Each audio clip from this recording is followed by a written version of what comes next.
Hello guys, today we'll be looking at one of the games played by world champion Magnus Carlsen in the World Rapid Championship of 2019 against Utegaliev Azamat. In this game, Magnus got the initiative straight out of the opening and he exploited it beautifully without giving opponent any chance to consolidate. From this game, we can learn how to exploit an initiative which we get early in the opening and not give any chance to the opponent to settle down and equalize.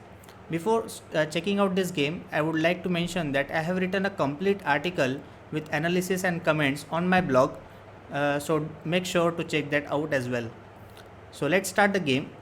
Magnus started with e4, d5, the Scandinavian defense.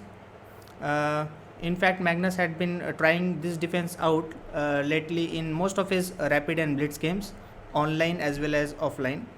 Into d5, queen into d5, knight c3, queen d6.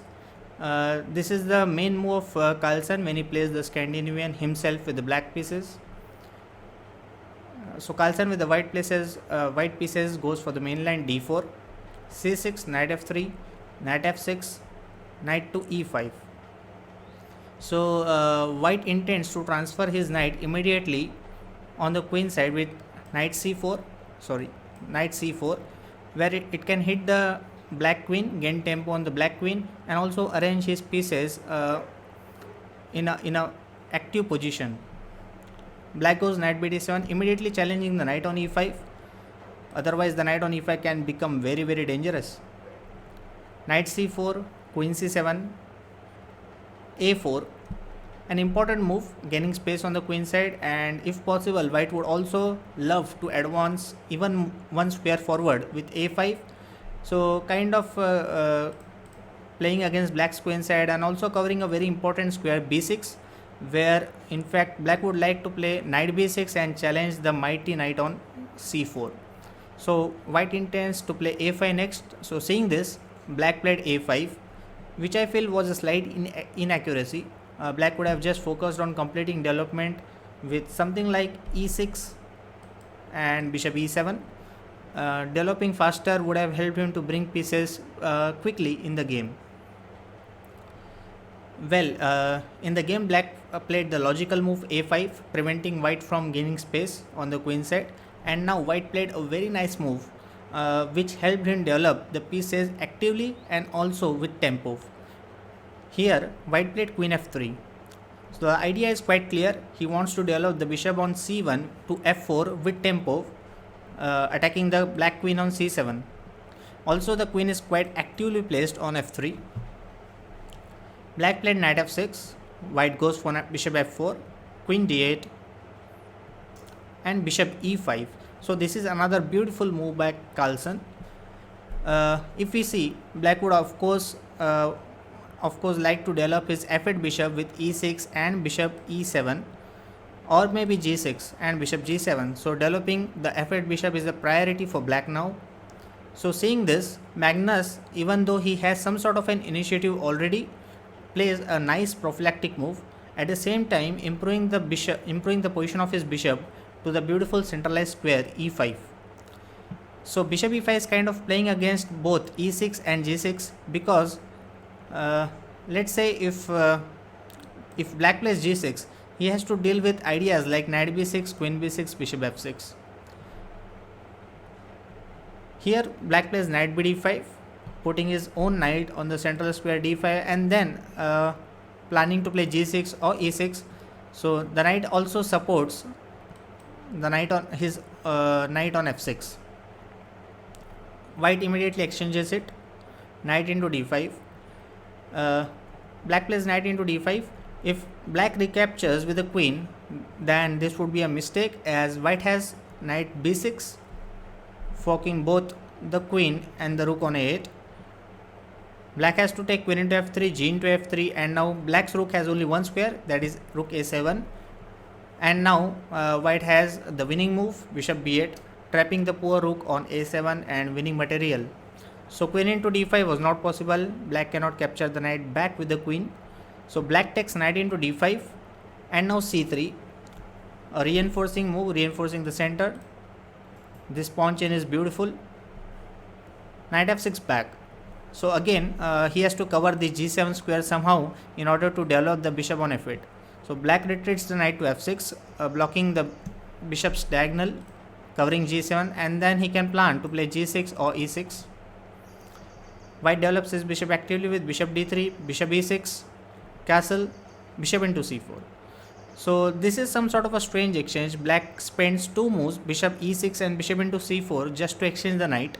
But the point behind this is that black would love to play e6 in this position, but his bishop on c8 will be blocked. The bishop will be inside the cage. So black decides to first exchange the bishop for the c4 knight and then play e6, developing the f8 bishop. So bishop e6 castles, bishop into c4, bishop into c4, e6. So black is finally able to play e6 and is intending to develop his bishop. But we see that he has actually spent a lot of time moving his pieces here and there, a lot of time in exchanging the c8 bishop for the c4 knight. So this has lost the valuable time for black, especially in the opening, which he needs to focus on completing his development.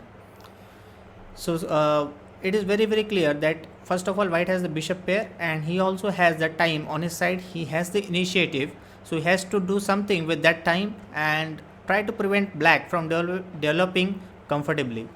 So here white plays a very nice move, seeing that black wants to develop his f8 bishop next, maybe to e7 or d6. White immediately plays a very nice prophylactic move. He plays queen g3. Again a very nice move, keeping an eye on the g7 square and tying the f8 bishop down to the defense of the g7 pawn. So again delaying the development of the f8 bishop. The more the f8 bishop remains on its initial square, this king has nowhere to go. So it is really important for black to develop the bishop as quickly as possible. Black goes g6, tries another way to develop the bishop, and black essentially needs just two moves to play bishop g7 and castle and take his king to safety, and then he will have a normal game. But Carlsen doesn't allow that. He plays a very nice plan, a very nice move which contains a very lethal plan to destroy black's position. I would like the viewers to pause the video for a while and try to guess white's best move. What is white's best way forward in this position? So I hope that the viewers came up with a beautiful move f4. Well, what is the point of f4? First of all, it is of course not to reinforce the support of the e5 bishop, as it is already quite safe. But in fact, as we will see, after bishop g7, the correct plan for white behind the move f4, the point being is f5. A very surprising move in fact, since black's both the pawns e6 and g6 are safely guarding the f5 square. But despite black's both pawn being on g6 and e6, white is able to crash through black's pawn structure with a very beautiful pawn sacrifice. So one thing is clear, that black cannot take on f5 with this pawn because the g7 bishop will be hanging. So he has to take with the e pawn, otherwise white simply takes the pawn on e6 and wins the pawn for no compensation. So black has to try ef5, which he played in the game, and now this line is now open against the black's king, and this is what white should focus his energy on. So before playing rook e1, white first frees the e file for the rook by playing bishop c7 with tempo, attacking the queen and now threatening to play rook to e1. Black plays queen c8, and now again before playing rook e1, white plays another very nice move, queen d6. So you look at this bishop and this queen, both the pieces are so active on black's king's neck, and white is now of course threatening to play rook e1 next. This poor king has nowhere to go. And also look at black's pieces, rook on h8, queen on c8, rook on 8, all on the back rank, all on the 8th rank, and black is basically lagging in development. Knight e4. Well, in fact, if black would have got just one move, he would have been able to castle. But this is the importance of timing in chess. Just one move here and there, and the position completely turns upside down. So black plays knight e4, hoping to drive away this queen from its active square, from its annoying square from d6, and black is hoping, dreaming to castle, but of course white doesn't allow that. He plays rook a1 immediately, pinning the knight and also giving a lethal threat of rook into e4 followed by bishop f7 checkmate. Black plays queen d7, rook into e4 good move, f into e4, bishop f7 check, queen into f7 only move, rook into f7, king into f7, queen d7 check, and this is where black simply resigned as his king is about to be mated soon. So I hope you enjoyed this game by Magnus Carlsen, in which he first of all gained initiative straight out of the opening with very nice strong moves. For example, he played queen f3 followed by bishop f4 and then centralized his bishop on e5 with bishop e5, making it difficult for black to develop his pieces freely. On top of that, black wasted some moves by playing his piece again and again in the opening, and which helped Magnus to delay his opponent's development and ultimately break through his pawn structure and reach black's king. So I hope you enjoyed this game. Do subscribe to our channel as I upload regular important videos, important chess content from which you can learn a lot and of course boost your chess. See you again in the next video. Bye bye.